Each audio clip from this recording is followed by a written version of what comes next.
Recentemente, um caso chocou o Brasil e repercutiu até fora do país.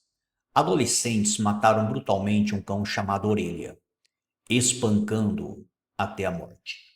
Porém, de acordo com as últimas informações, somente um adolescente foi considerado culpado pela morte do cão.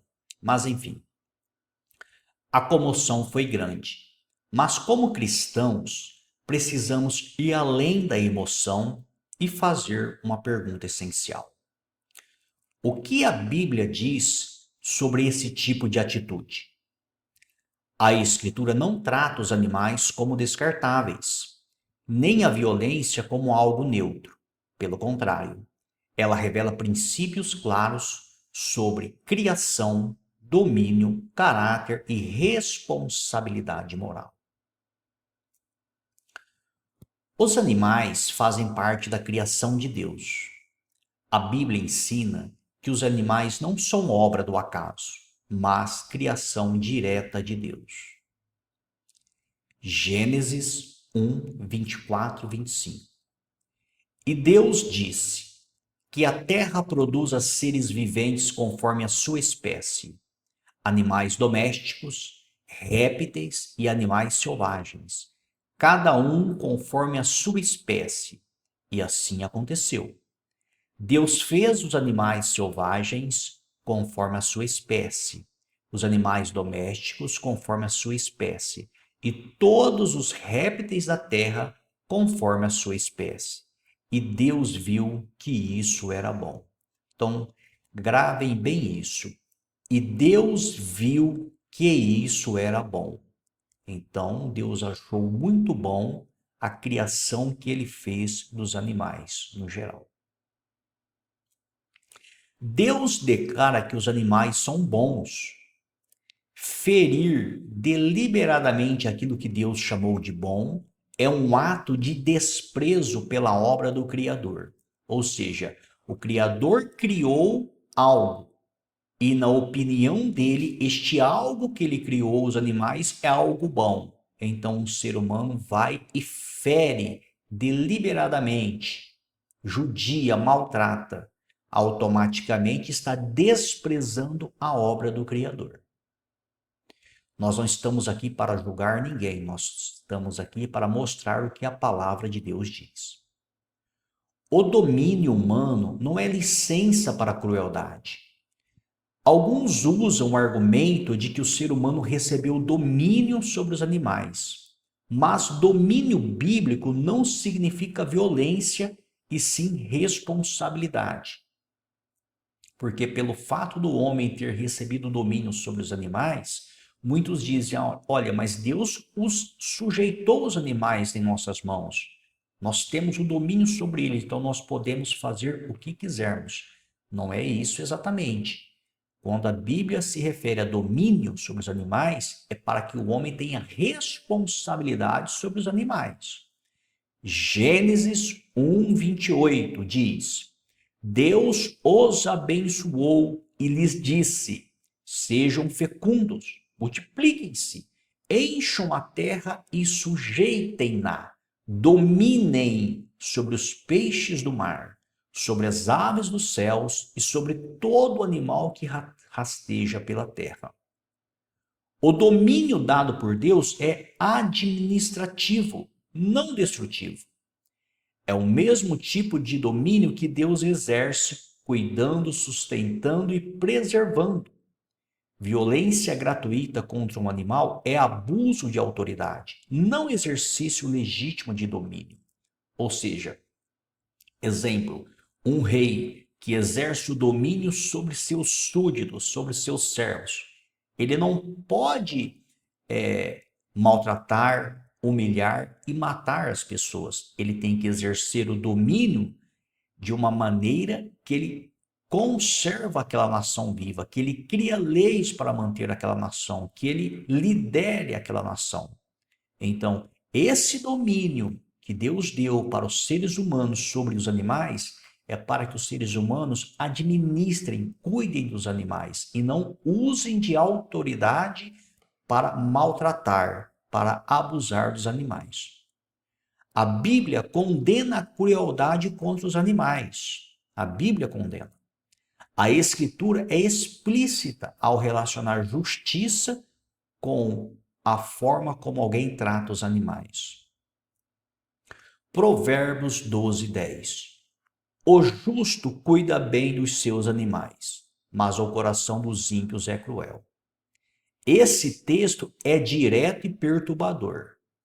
Cuidado com os animais, característica do justo, de uma pessoa de Deus. Crueldade, característica dos ímpios, uma pessoa que não é de Deus. Então, o dia que você ver uma pessoa judiando de um animal, maltratando um animal, e ela dizer que ela é um cristão, que ela tem um Espírito de Deus, você pode ter certeza absoluta, de acordo com a Bíblia, não sou eu que estou dizendo, ela não tem o Espírito de Deus, ela não é um cristão. Porque, de acordo com a Bíblia, o justo cuida bem dos seus animais. Uma pessoa que é de Deus, que tem o Espírito de Deus, ela não maltrata um animal. Ela cuida bem, seja esse animal o animal que for. Quando você vê uma pessoa judiando de animais, você pode ter certeza, ela não tem o Espírito de Deus, e sim o espírito do diabo.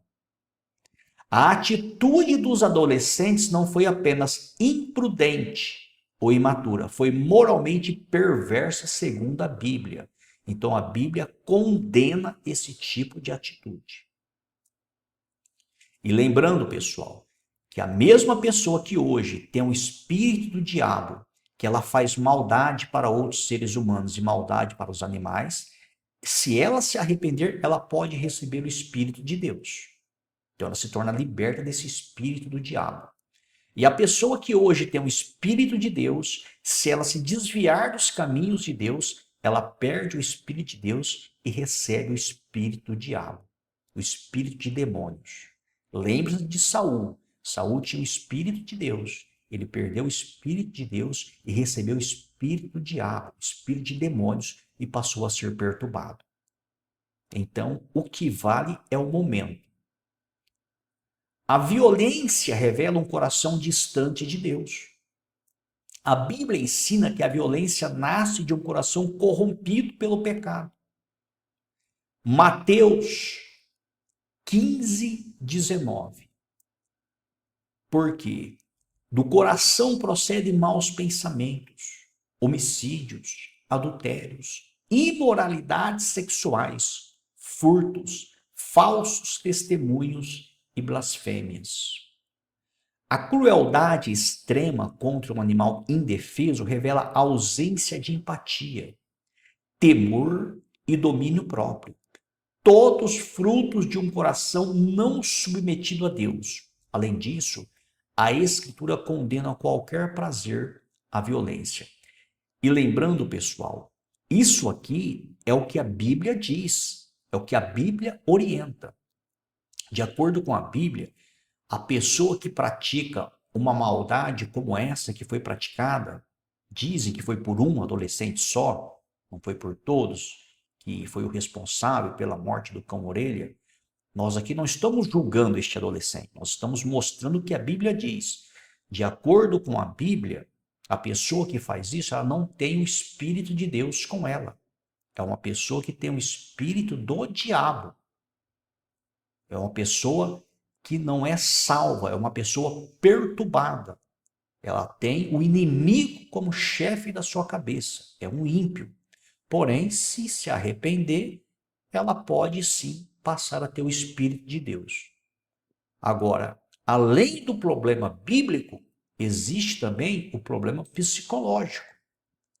O problema é que é tratado por psicólogos e psiquiatras que dizem que pessoas que têm atitudes assim é um risco para a sociedade para mais tarde passar a fazer maldade contra seres humanos. Entendeu? São pessoas que muitas delas passam depois a fazer violência, matar, torturar seres humanos, pessoas. Então começa com animais e, se não tratado, passa a fazer com seres humanos, com pessoas. De acordo com a ciência, a pessoa que faz isso tem traços de psicopatia. São traços de psicopata.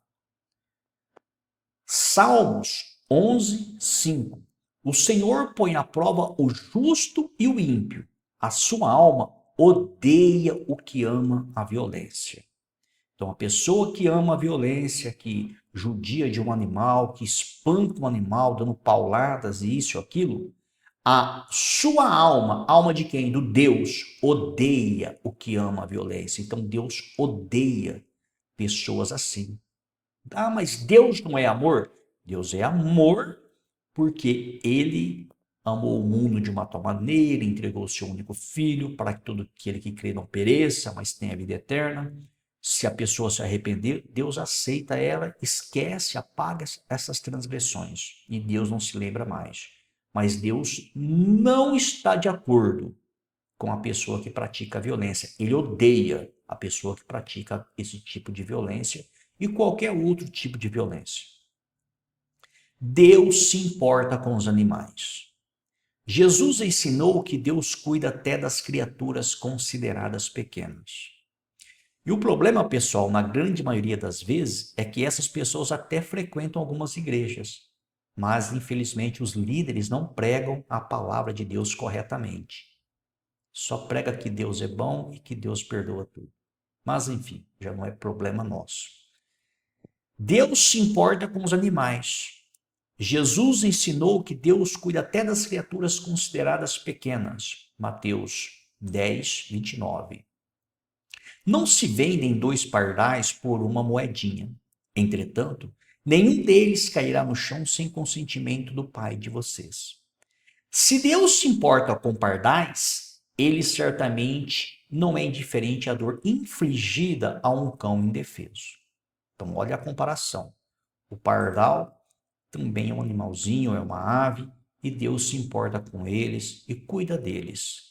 Então, não é indiferente à dor infligida a um cão indefeso. O caso do cão-orelha não é apenas um problema social ou jurídico, é um alerta espiritual. A Bíblia deixa claro que a criação pertence a Deus. Deus criou. A crueldade é sinal de impiedade. A violência é odiada pelo Senhor. O justo demonstra cuidado, não brutalidade. Romanos 12, 17, 18. Não retribuam a ninguém mal por mal. Procurem fazer o bem diante de todos.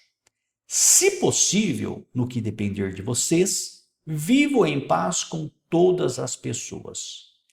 Quem teme a Deus não encontra prazer em causar dor, seja a pessoas ou animais. Então, olha aqui. Quem teme a Deus não encontra prazer em causar dor. Quando esse adolescente que está sendo acusado, ou esses, de acordo com as últimas investigações, foi apenas um responsável, mas enfim, se foi um ou se foi mais, não vem ao caso. O caso é o que eles fizeram, sentir o prazer em ver o cão sentindo dor, o cão agonizando, sentir o prazer. Quem teme a Deus não encontra prazer em causar dor, ou seja, demonstra que é uma pessoa que está afastada dos caminhos de Deus e não tem a presença do Espírito Santo com ela. Porque se a pessoa tivesse o Espírito Santo com ela, de acordo com a Bíblia, não sou eu, não faria isso. E volto no mesmo detalhe. Talvez são pessoas que até frequentam igrejas. Hein? São famílias, nós não conhecemos, mas talvez são. Uma sociedade que normaliza a crueldade caminha para a desumanização. Um cristão verdadeiro é reconhecido não pela força, mas pelo caráter moldado à imagem de Cristo. Mas mais uma vez nós deixamos bem claro, nós não estamos aqui para denigrir a imagem de ninguém, mas para mostrar o que diz realmente a palavra de Deus. E lembrando, uma pessoa que hoje não tem o Espírito de Deus, se ela se arrepender, ela passa a ter o Espírito de Deus.